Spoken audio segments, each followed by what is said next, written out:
You're in for an absolute treat. Pulled up a seat at the table, the family table, with my dear, dear friend, Brandt Akin. Known Brandt for 14 years now, I think. And I've admired him since I've known him and his relationship with his beautiful bride, Morgan, and their incredible three boys. We get into a lot about manhood and helping disciple our children, helping grow in our faith as men, grow in our marriage, but also help teach our boys hard things. So here is my dear friend, Brandt Akin. Welcome to the family table. I'm Matthew Eford.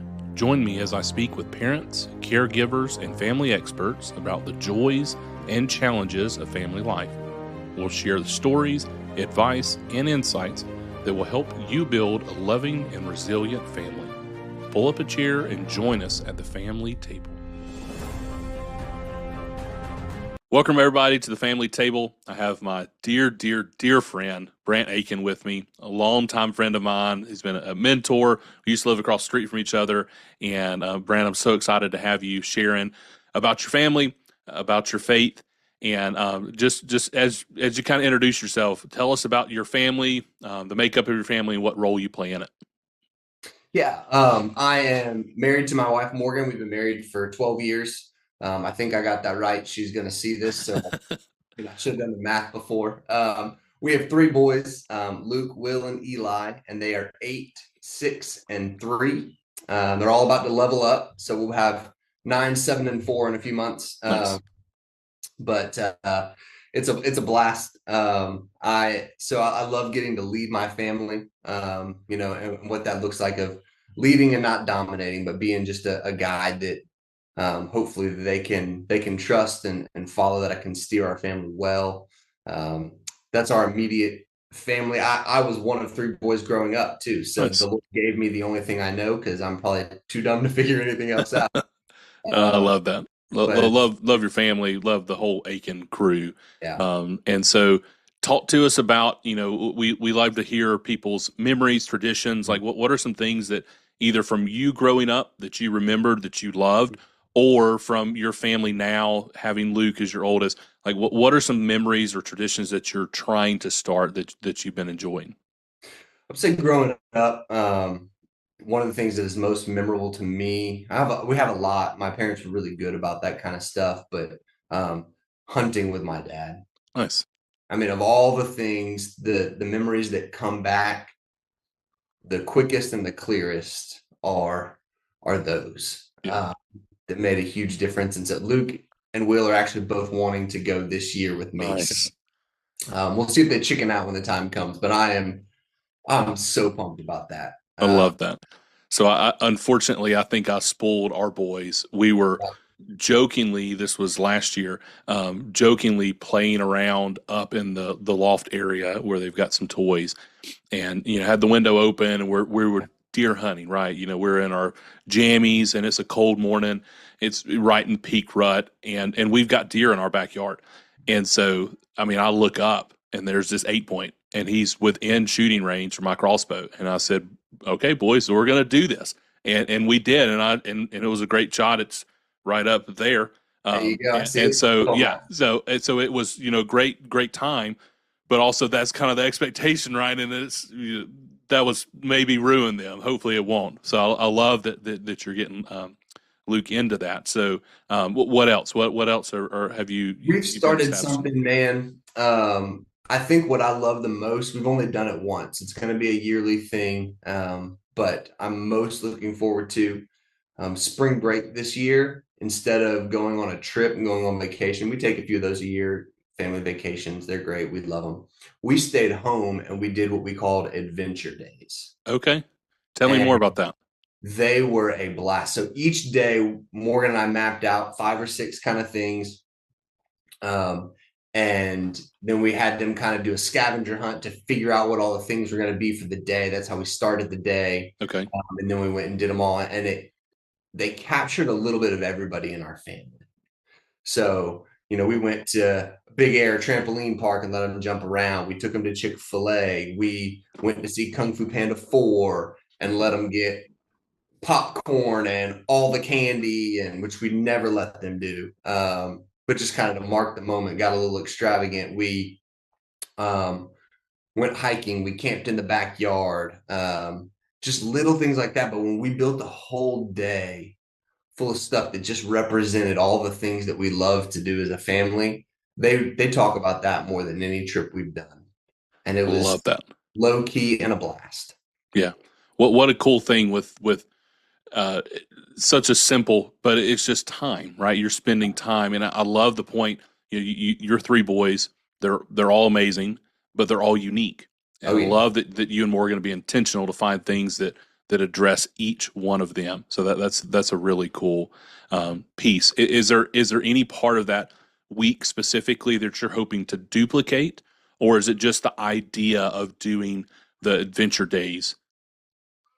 Mostly the idea. I think that we'll probably pull one or two things every year, Sure. and repeat for the nostalgia factor.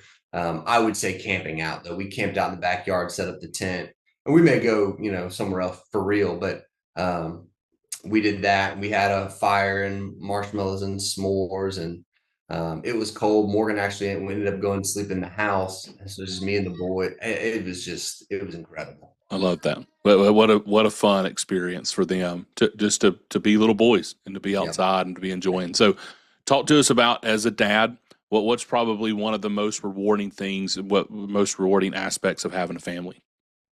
Incredibly cliche, but I'm going to go there anyway. Understanding more God's heart as a father. Okay, So I so could wrap my talk to me mind about that. around it conceptually. There's a piece of that that I believe has to be experienced before Yeah, you grasp it. It that's just been my experience with it. That I understood that. I thought, of course, when I have kids, I'll understand it better.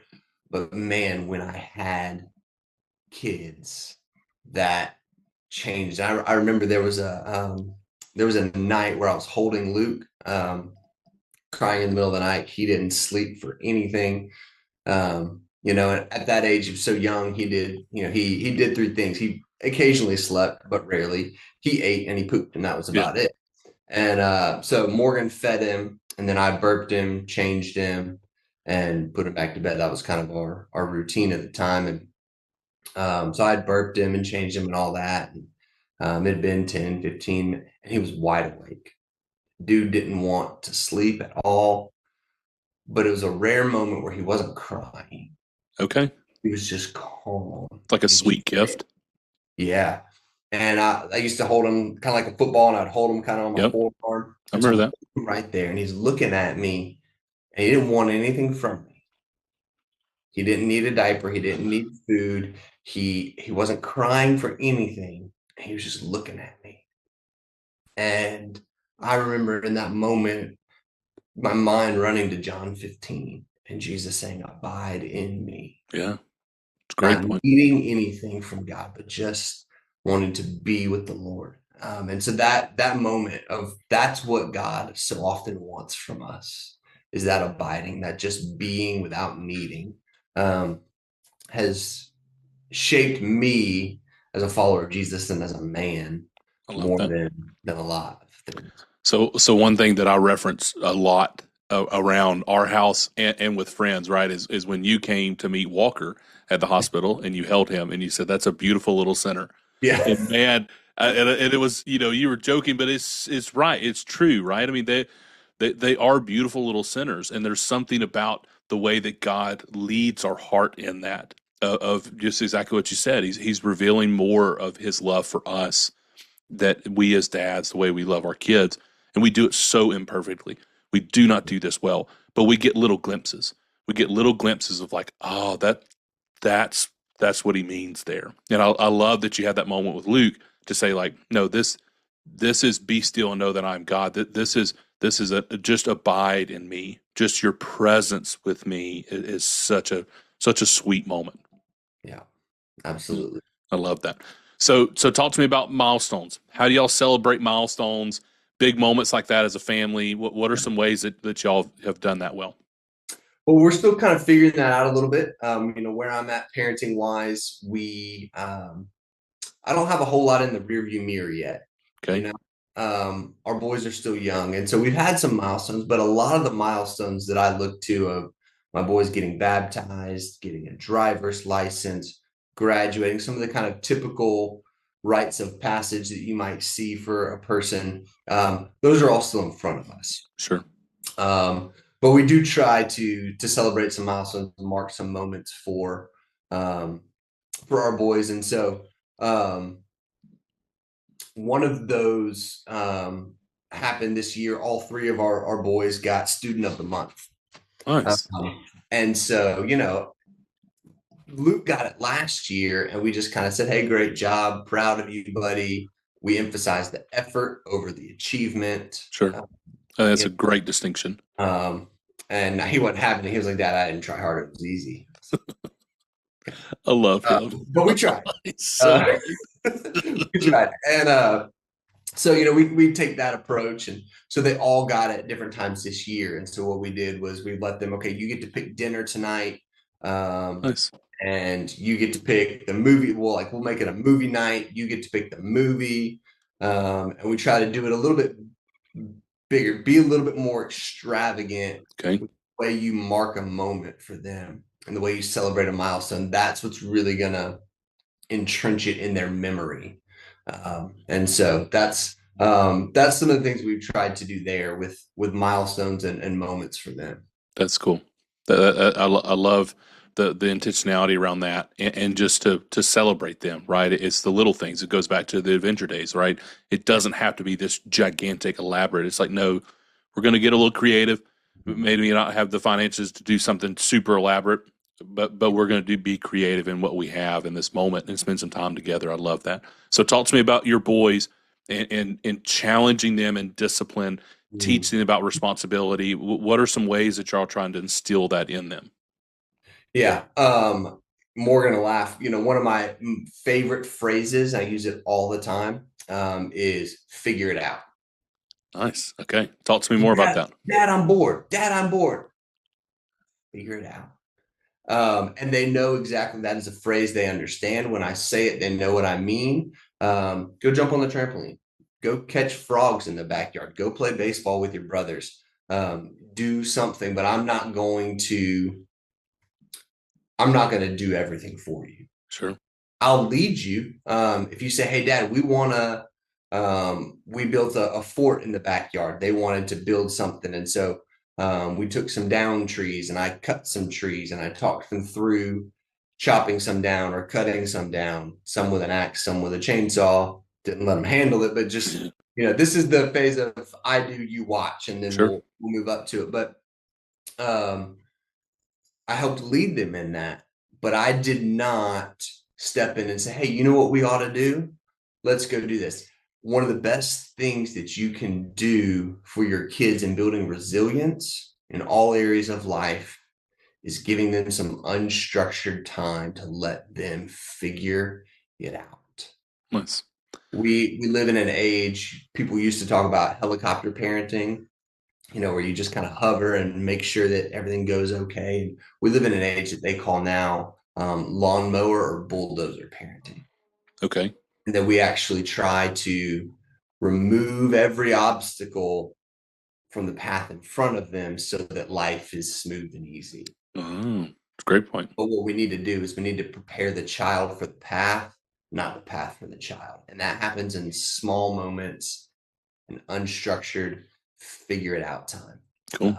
That's one of the things that we do specifically when it comes to independence and responsibility, is letting them make their own mistakes, be Sure. responsible for their actions. We have a lot of conversations, Matthew, around um, own your mistakes. Okay. Less concerned by your mistake. I'm more concerned by the cover up. Yeah. Sure. Part of growing up, and particularly part of them growing up as a man, is learning to own their mistakes. And so that's a big conversation as well at our house. I like that. So let's take both of those and dig a little bit Yeah. deeper. So the unstructured time. I love that so much because I had that growing up. I didn't. Mhm. Now that you say it that way, I realize that now. Yeah. I would have my parents would say, "Just go outside." That was kind of the Yeah. way they said it, and so Yeah. we would go. We would build a fort. We would. My brother and I joke often about the house that we grew up at had like a little shed area. The Mhm. garage is just detached, and it was a single story, and the back side of the roof, the way the slope was, it was probably a 7 foot drop, maybe 6 foot drop, something like that. And we would pile up leaves and we would jump off of the roof. And my mom didn't know that for a long time, but Yes. it was one of those just part of unstructured, like, hey, let's figure this out. Yep. Let's figure out some of our consequences because there's some natural consequences. You don't put enough leaves there, it hurts really bad. So let's spend a little bit more time. Let's pile some more leaves up, and then let's go jump and let's have fun. So, Right. talk to me about, do you schedule that? So when you and Morgan look at planning your day, your week, your month, are you scheduling time for the boys to say, hey, here's going to be some unstructured time? They're going to have an hour on Thursday.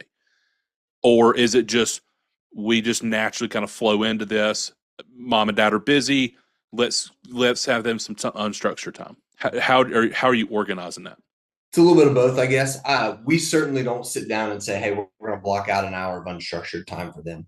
Um, Outside of we do on the weekends, they're past taking naps. We still give them on the weekends. We give them an hour of quiet time. So Nice. they're in the room, they can read, play Legos, whatever. That's the only scheduled, but they're by themselves and they've got to figure it out.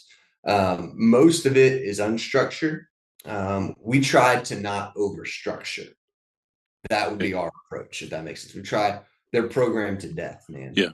They're programmed to death. We try simply to not over program our lives, and that creates these moments. Cool. I like that a lot. And then talk to me about in the second part there, the natural consequences when you're trying to build young men, right? We're not building boys, we're building young men. That's right. And I love the analogy of we're preparing them for the path instead of preparing the Mhm. path for them. That's right. So talk to me through how you have those conversations with them. At what point did you, so you have the stair steps. At what point are you having those conversations with them? Yeah. There's a lot of conversations that are involved in becoming a man or just growing up, becoming an adult. If you have daughters and not sons, right? Um, but it's an as you go kind of thing for sure. Not everything is stair stepped at. Hey, at age 5, we have this conversation, but Sure. some are. But we sow the seeds early. So one of the things that I did early for them was I begin to use, like I said, the figure it out phrase. I use phrases that they can understand Okay. that are going to sow seeds for later conversations. So I plant the seed, and then when they begin to ask questions about that, when that is not satisfying anymore, it opens up new conversations. But I want to always be honest with them from day one in a way they can handle it. Yeah. And then when it's not enough anymore, they begin to let me know by asking questions. So one of the things that we say all the time with them is don't make it hard on yourself to do the right thing. Oh, love that. Temptation. Yeah. Luke wanted ice cream. It kind of happened, and then I was like, wow, this is great. He wanted ice cream one time. And I said, no, we're not doing dessert. We're not doing ice cream tonight. But Dad, I really want it. I understand, buddy, but it's not really about that. We're not doing it tonight. And then his question was, Dad, can I just smell it? So what is the point of that? Smell it, Dad. I said, no, buddy, because then you're going to eat it. He said, no, I won't. I said, you're going to make it hard for yourself to do the right thing. And so they began to understand that. Now, as they've gotten older, I'm taking that principle and I'm saying, don't make it hard for your brother to do the right thing. Oh, I like When that. I tell Will no, Luke tries to get Will to do the wrong thing. Okay, Yeah. now we're introducing peer pressure Sure. without talking about peer pressure. All right, I'm just introducing the principles of it, and I'm introducing the principle of temptation and what that looks like. There's going to come a time where I've got to have conversations with them about women and about sex and about pornography. Sure. and I age 10 is when I'm starting that with them. And the Okay. seeds are sown for that now already. We've got a couple of prep steps for that. But Okay. um sowing those seeds in ways that they can handle that are honest, but at some point we'll expand on those things. That's the way it's a stair-stepped approach, like you mentioned. That's how I go about handling these types of things with them. I love that. So why 10? Why did you pick 10 for the Yeah. sex pornography? Like where did that come from? Because the last statistic that I found was that over 50% of American children are exposed to pornography by age 10. Good Um, grief. and that is across the board. So that gender, race, socioeconomic status, religious affiliation, none of that matters. Across the board, it's 51, 52, something like that. Wow. It's over 50% of American children. They're usually shown it by somebody else, and that Yeah, person is typically a friend. And they're things that you're just not going to be able to control. sure. I'm not sadly going to be able to control when someone else exposes them to, and I pray that it's not 10. Sure. I pray that it is much, much later, or I pray that it's never. But I'm also a realist. And so my commitment to my family, and I've told my wife, and I'm gonna be very uncomfortable having to be held to this. Those are hard talks, Sure. but um, is by age 10, because I do not want him to see a distortion of sex before he's ever heard about sex and God's plan for it from me Sure. first. Yeah. So I believe that it's talks, not a talk. One talk doesn't fix it. Yeah. But the initial talk is going to happen in within a year. Luke's about to be 9, so between that 9 and 10, we're going to open that conversation. Yeah. Wow. So how are you planning out some of those big moments? We talked about milestones, celebrating them, but Yeah. talk about like his life as a young man and all of your boys. How are you being intentional to kind of plan out some of those big moments in their lives? Yeah. Um, in a couple different ways. So one of the ways that I'm being intentional about that is I've got a couple of dads that I have walked through some stuff with. A book I've mentioned to you called The Intentional Father. Oh yeah. I'll Um, definitely include that in the show notes. That's an excellent book. yes, it has. Somebody asked me like, well, what was your favorite part of the book? And I said everything he wrote from beginning to end. Yeah. um, Yeah. it is incredible, and it has helped me have a plan for the moments I can anticipate and the ones that I can't. So Okay. that's been really helpful for me to not be rattled when something comes up, because I had a plan, even though I didn't know I was going to need it yet. But I also want my boys to know what it means to be a man and how they know that they've become one. Okay. We live in a culture that doesn't really have any clear path to manhood, or what that even would be or entail. For a long time, I think going to college, turning 18, Sure. graduating, going to college, or getting a job. Those were the two things. You became a legal adult, you went to college, or you got a job, you moved out of the house. That was a unwritten rite of passage. And that's just not really that common anymore. Yeah. Um, I think there was a period of time, sadly, where the understanding of being a man meant that you had had sex. It Sure. was a wrong understanding, but at least you thought you knew what it meant. Yeah.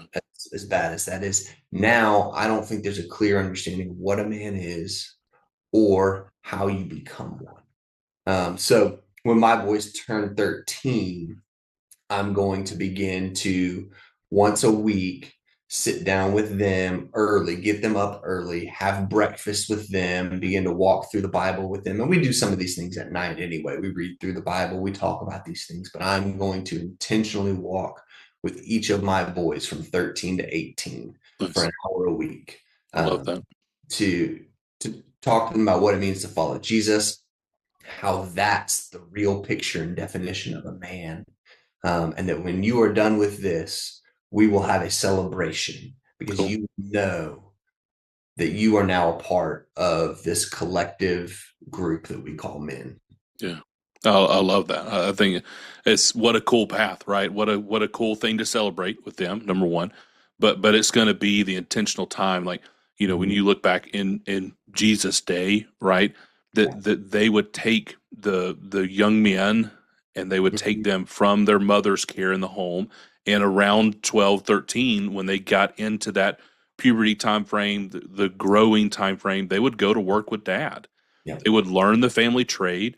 And in that time together, that shoulder to shoulder time, that they would be able to invest um, wisdom into their young men, making them into men, and then have celebrations and rituals. So I love that you were intentionally doing that, because I feel like as a culture we miss that.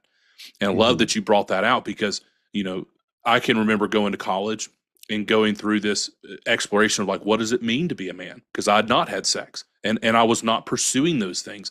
The toxic masculinity, that gets talked about a lot now. Um, Share with us a little bit about that. Like, how are you trying to help Mhm. prepare your boys, and, Yeah. and stay away from that, stay away Yeah. from the Mhm. toxic masculinity, but also to prepare them to be true men? Is there anything that you want to add to speak to those? Absolutely. I am harsher with them about the way they treat their mother than anything else. Cool. That is the one woman in the home that they have as a point of reference.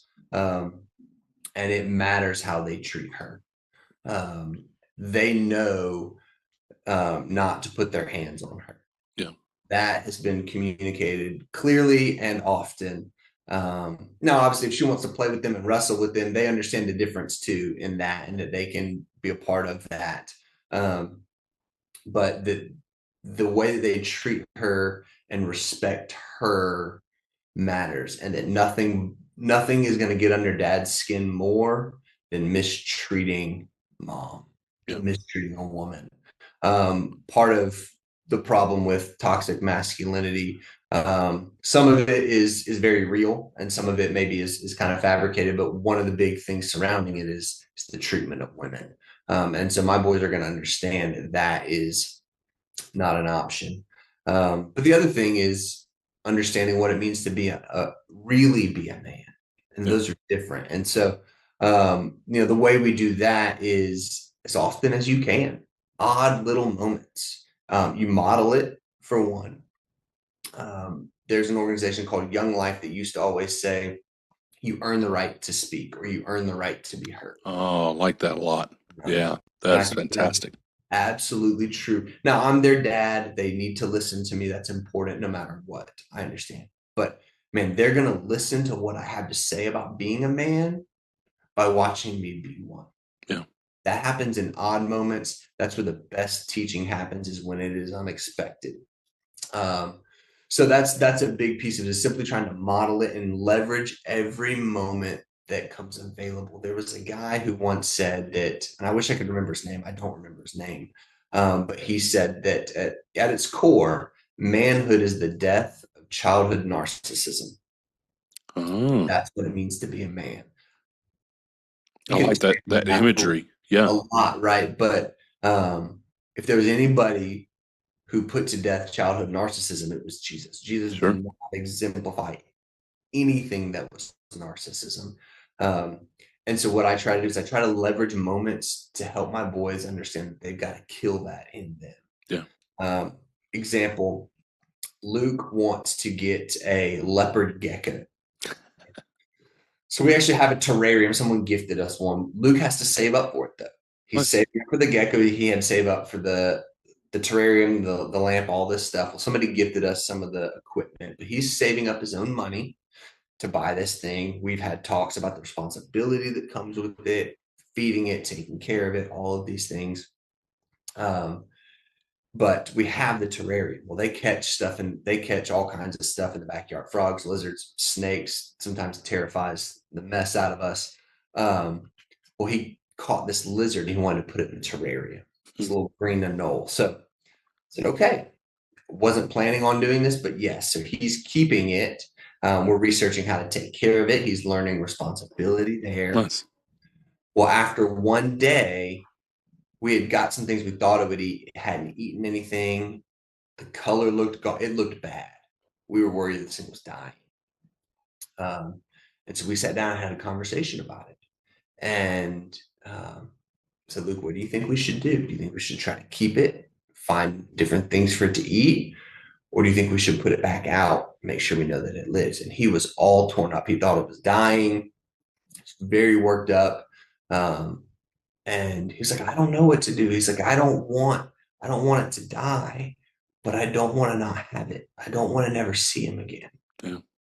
I said, I understand that, buddy. I said, either way you go, you feel like you lose. I said, but let's think about him.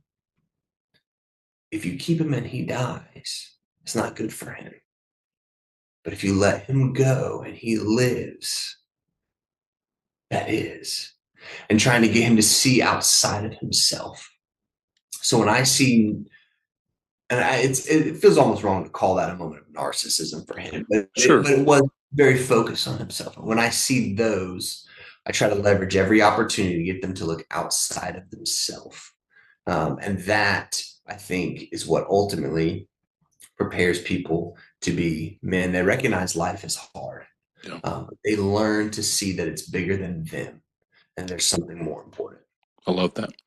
And I love that you're taking those little moments and you're setting up opportunities to teach in those little moments, because that's when so much is available to you. Instead of, hey, we're going to sit down and dad's going to give you this 3 hour lecture about why narcissism's bad.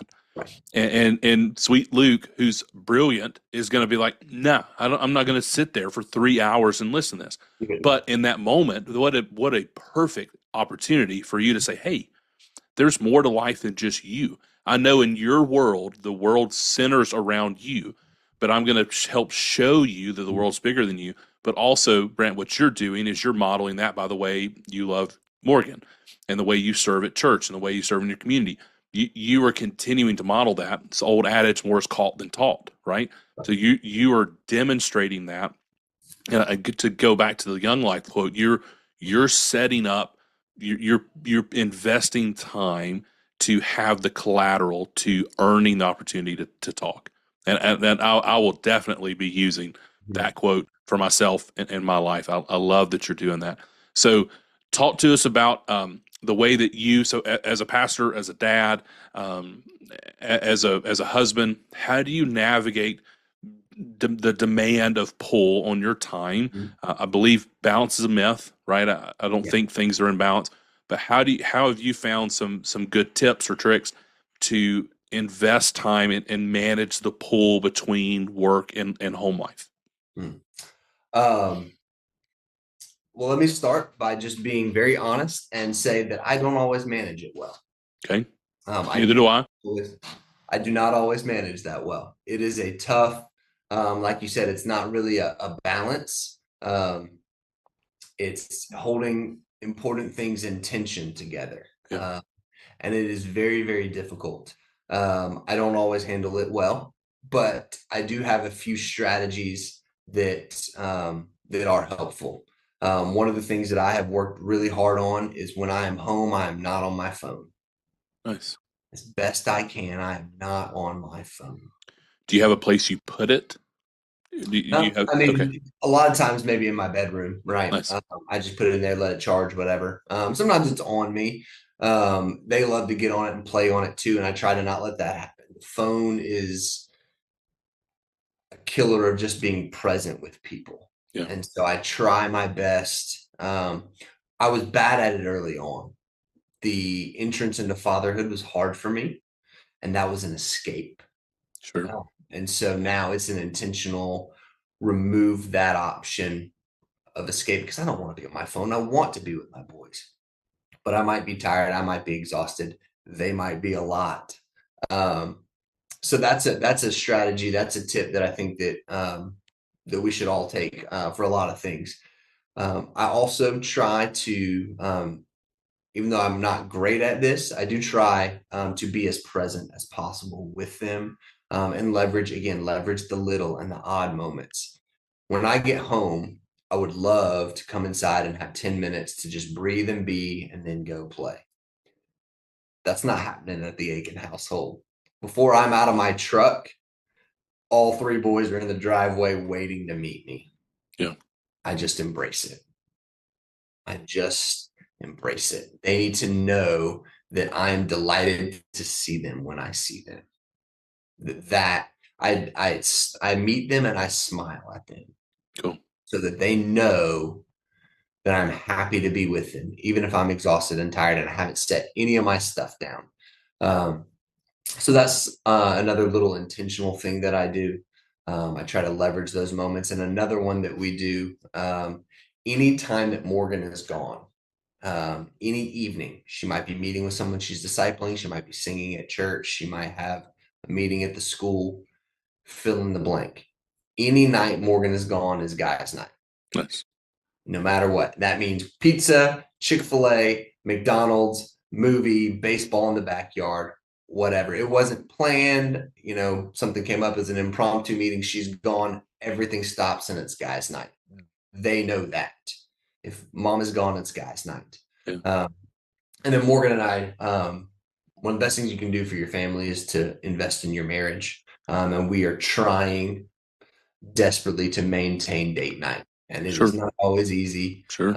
Um, but um, but that's an important thing as well. It's Cool. just it's a rhythm and practice to be present with your spouse.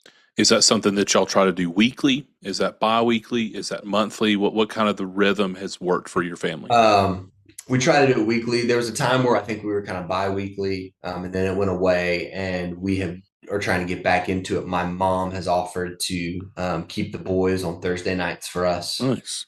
so we can have something consistent. Things are Fantastic. going to come up, but I told her last night. I said, if this is something where we say, yeah, it's every Thursday, and we're able to keep it most of the time, we got to call that a win. I love that. We got to Yeah, call it. what a gift from your Oh mom, right? yeah, I mean, it's oh yeah. for to any grandparent listening. If Mm, you're wanting to do something that will wow your kids, yes. keep the grandkids. If it's just for an hour, like let us go to lunch, let us go to dinner. My parents gave me one of the absolute greatest gifts that maybe I've ever received, and it was for my birthday this year. They gave me a weekend away from the boys with Hannah. Mhm. Yeah. And I was just like, what a cool gift. Yeah. What a sweet time for you as my parents to invest in Mhm. me and my marriage, knowing that we are tired. We have three young boys at home, and it's exhausting.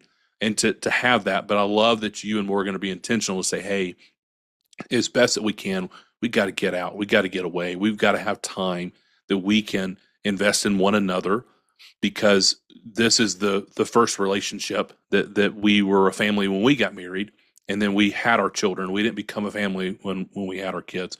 We were a family when we got married, and you're teaching them so much through your relationship of what will prep them for their future marriage. So I love that y'all are finding time to be intentional to do that, even no matter how hard it is. So let's take a little bit of a pivot there. Um, Okay. you and I are both avid readers. You probably more than me, and I've always admired that about you. Um, what book? We mentioned intentional fatherhood. Yeah. Definitely gonna put that in the show notes. Wonderful book. What other book or series? Call it podcast. Call it sermon series at church. What has helped informed you as a dad or as a spouse that's really impacted you? Okay. As a dad, there's obviously the intentional father. I cannot rave about that book enough. Yeah. I cannot rave about it enough. But another book as a dad, there's a book called The Disciplines of a Godly Family by Kent Hughes. Okay. Um, Tell me more about that. he talks a lot about it's not necessarily just advice of, hey, here's what bedtime looks like and here's what Sure. being in mealtime looks like, but here's how you take all of those average everyday things in a family's life and you discipline them, not in a bad way, but that you have rhythms and structure to the way you do things, and that when you have that, when life functions as expected in the home, you can take those moments and point your kids to Jesus. But Love when they that. don't know what's coming next and everything feels chaotic, you'll never be able to point them to Jesus. Cool. So that was just helpful for me. I'm not always a super structured individual, and so having something that encouraged me in that was really, really helpful. I like that. So I'd And say from a parenting standpoint, man, those would be the two. cool. Anything on the marriage side? Yeah, I know you probably already know I'm about to go there with this, but Yep. Love and Respect by Emerson Eggerichs. Wow, Yeah. wow, wow, wow. Love and respect. That principle has played out so many times for Morgan and I. That what she craves is love, and what I crave is respect. And that's what we ought to be giving to each other, loving each other in the way that we want to be loved.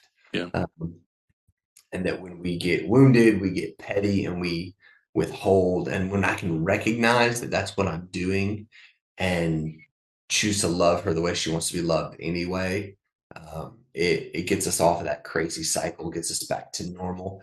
That is huge. Another book is by Paul David Tripp. Okay. It was originally called What Did You Expect? He has re-released it, and I think it's simply called Marriage now. Okay. Um, Oh, I love Paul Dare Trip. it It looks at good. unmet expectations. Okay. Yeah. Yeah. Whew, it'll challenge you, but it's fantastic. Yeah, that we could go off on such a rant about that. Right? I mean, Yeah, it's that. So one thing that Hannah and I've learned, I'll just say, in the unmet expectations realm, is um, don't assume that the other person can read your mind, right? And that's been such a gift that Hannah's given to me, yeah, is trying to say like, Matthew, you just you can't read my mind, so I'm going to try to help teach you or show you, teach you, yeah. tell you what's going on here. I love that. So probably the second greatest gift my parents have ever given me is love and respect. And when Hannah and I got engaged, they gave us a copy, the book, the workbook, and the audiobook, and they Mhm. said, read this, listen to this, just allow this to soak over you. And what a gift for Hannah and I to go into our marriage with that, because they found it, 15, 20 years into their marriage. And we got to just start out our marriage that way, which was an amazing gift. And it has been such a helpful thing for she and I in conflict resolution and discussing things, and just in life in general, of what I need and what she needs, and how the dynamic of our relationships can work. So, great resources. I'll make sure all of those are in the show notes. As we're getting to kind of wrapping up here, Brand, I got to talk to you all day, brother. I It's great know. to see you. I appreciate the wisdom that you've shared in my life, and here on the family table, or around the family table. Talk to me about, if you could give one piece of advice to any new parent. You catch them as they're walking out the door. What's a piece of advice that you would try to give them? Um, I would tell them that God gave your child, whether they're the mom or the dad, God gave them one mom and one dad, and He gave them you. Yeah, cool. That you are equipped and you are capable for the task at hand. Now, obviously, not in a way to be arrogant and think that you know everything before you've ever charted these waters, Sure. but that you can do this, that you are capable, and you are exactly, specifically who God put in charge of this kid for a reason. He gave them to you as a responsibility, and He gave you to them as a gift, I love that. as a grace. And I think that parents, and this was a part of my parenting journey the first couple of years and why it was so hard, is second guessing everything that you do, Sure. feeling inadequate, feeling ill equipped, thinking that you can't handle the task at hand. Yeah. And you can. And they need you to be you. That would be, I later when I look at life, when all this is in my rearview mirror, I may have a different piece of Sure. advice. There's a lot of things I would want to say. Um, but what I felt in myself and what I see in young parents is deep seated doubt in their ability to parent this kid. I love that. So I would tell them that don't second guess everything, don't overanalyze it. If your kid ends up in therapy, it's because we all need therapy, not Amen. because you bought Amen to him that. the wrong brand of Dino Nuggets. Yeah. He'll be fine. Yeah. Cool. Well, what a great piece of advice. So, last couple of questions I like to end on. Um, Outside of passing along your faith, Mhm. what is something you're hoping to pass along to your boys that maybe they even pass along to the next generation? Yeah. It's informed by my faith, but it can be separate from it too. Sure. Be a man of your word. Love that. Integrity. You Yeah. people need to rely on what you say. You say you're going to do it, it needs to get done. And it needs to get done by you. Yeah. You need to this is another phrase that I tell them a lot. I have 5 or 6 of them. They know what they mean, and I overuse the mess out of them. And I say, I need to be able to trust you. Sure. I need to be able to trust you. You need to be a man of integrity who is trustworthy in the little so that I can trust you in the big. Amen. I love that. Last question. What piece of advice would you give to yourself 10 years ago? Um, don't wish yourself out of the life that God has given you, specifically the moment He's placed you in. Okay. It is very easy to look ahead and to look back and to wish that your current experience was different than what it is. But God has placed you where He's placed you when He's placed you for a reason. Love that. Um, Life comes in seasons, and the hard ones, I'm afraid we wish ourselves out of them too quickly, that we miss the goodness and the richness of them, wishing that we can just get to what's next. Oh, this is the terrible twos. I just want to get out of the terrible twos. And then we get to 3 and we realize that they call them 3 natures. Just stop Yeah. labeling the seasons. Parenting Yeah. is hard. Marriage is hard. Yeah. Life is hard, but I'm telling you, the hard stuff is the good stuff. Love The that. best things I've done have been the hardest things I've done. And I regret moments where I've wished myself out of those seasons. Yeah. There was more to soak up, more to enjoy, and more to learn. And I don't want to do that. I love that. Yeah. Well, what an incredible piece of advice. What an incredible way to end. Well, brother, I love you. Appreciate you and your family. Tell everyone we said hello. Thank you, everybody, for joining the family table today. We'll see you soon. Thank you for pulling up a chair at the family table. We hope today's conversation has strengthened the bonds that hold us together. Don't forget to follow the show to keep these heartwarming stories coming your way. If you found value in today's episode, please subscribe and share it with friends and family. And if there's someone whose family story you think would be a perfect fit for the show, drop their name in the comments. We would love to hear from you and bring more families to the table. Until next time, cherish those moments with your loved ones.